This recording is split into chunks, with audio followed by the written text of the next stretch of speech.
Manchester United won, Fulham 0. We've won the first game of the season here with Cam and Tabrez. Cam, start with you. How did you assess the performance?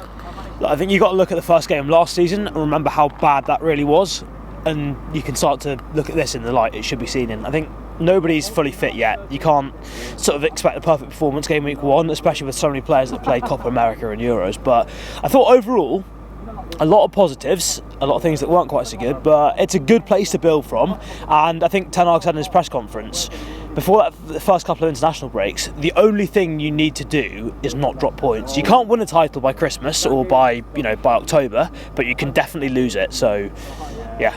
Good start. What were the positives? You said some positives. What were the positives? Yeah, I thought we were much more compact defensively. I thought for the most part we looked more comfortable sort of building out in our own half. I think final third we did create a decent number of chances. Obviously finishing's not quite there, but you sort of expect that when you're lacking. When you're lacking rhythm though, you sort of expect it. So yeah, there's definitely some good things to start with, I'd say. Tabrez, how did you see it? Because like I say, first game of the season, we know what we're like with injuries as well. Thank God we haven't got any from today as well. How did you see it? You know what, a 1-0 clean sheet. It wasn't the best performance, but I want to second what Cam said. We were more pragmatic defensively. That's what we needed.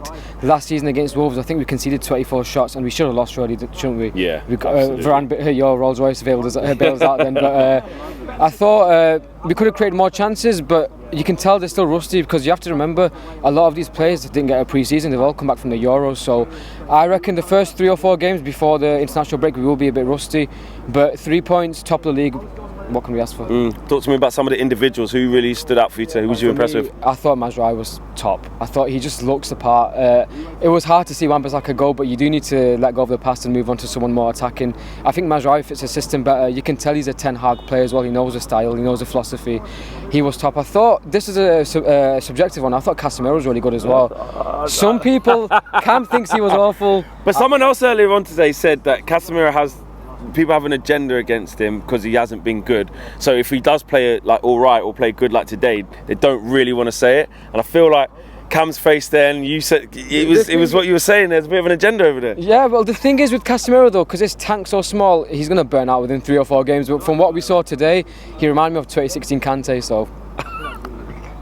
Why have you got, bro? He wasn't okay. See, and then that's where you lose people. Yeah. So am I the Marcel in this equation? Worse. 2016 Kante, that was worse. But I get Casemiro was good. He'd still done Casemiro things. Hear me out. He done because you know me. I'm always on Casemiro too. Yeah. I know you're on Casemiro and a different.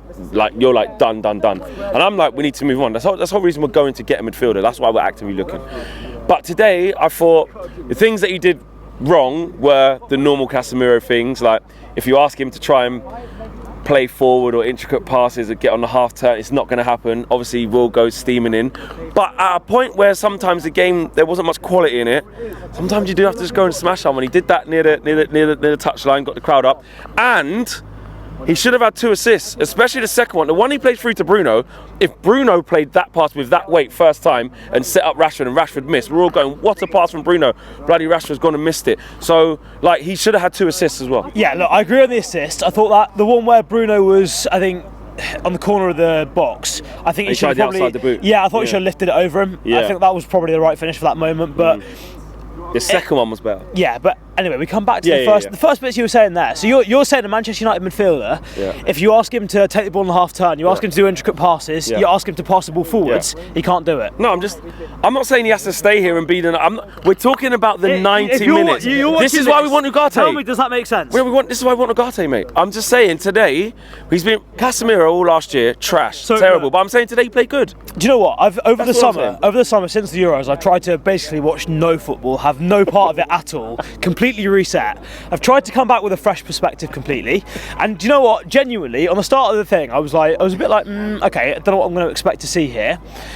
He started off not too bad, gave a couple of passes away. The one that irritated me most though, there was one where Bassi got booked because he clamped Mason Mount. The only reason that Mason Mount got clamped was Casemiro's passed him 5 yards away from him under no pressure. Absolutely. The problem is, stuff like that doesn't just kill your momentum, it gets players injured.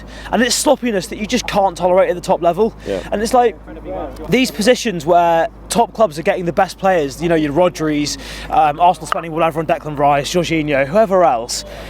And we've got someone that can't pass a ball. Like, I know he wasn't as bad, and obviously everyone loves it when he goes and smashes someone. Yeah. But the number of times where he's dived in and he hasn't won the ball, someone's just nicked it round him.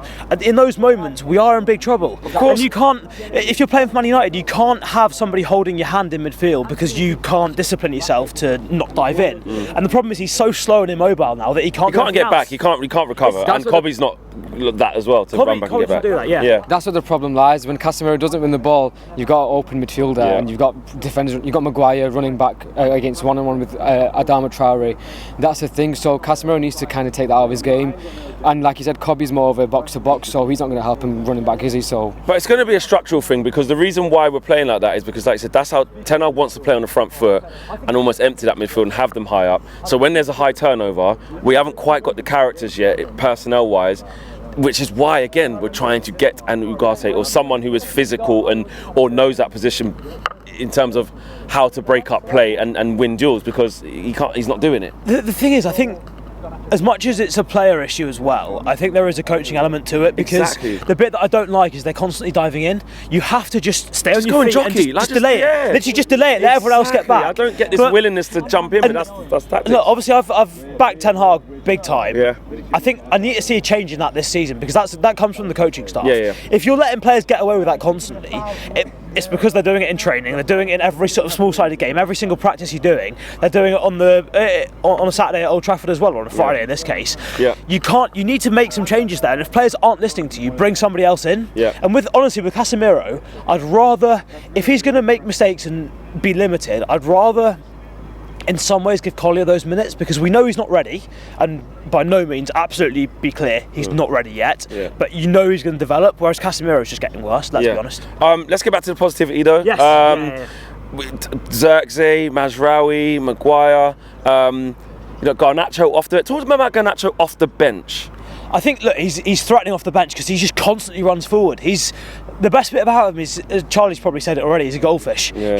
He forgets whatever's happened 3 seconds ago. He just drives forward. He just goes. He's fearless. Yeah. I love it. However, there is no excuse for what happened in the 94th minute. Not just Garnacho, by the way. From the pair of them, that was terrible. Well, it's weird because if Rashford's confident, he ain't passing.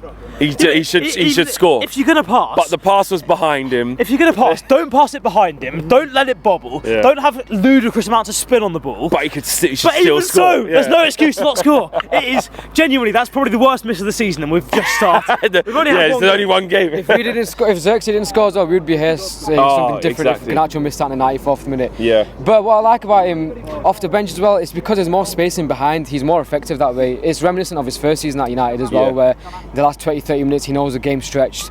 That's where Garnacho thrives. I feel like he needs to add more to his game as in terms of breaking down teams, but that's not just him though.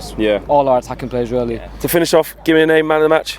Ooh, I want to say Mazraoui. If you go for the 90 minutes, Mazraoui, but I'm going to be a bit thingy and say Xerxes. He won us the game, so I would have said Mazraoui as well, but Xerxes, he's gone from 5 minutes of being, I thought, genuinely absolutely terrible. I thought, as you said just before off air, he's looking around like, what have I got myself into here? Like, I'm in big trouble.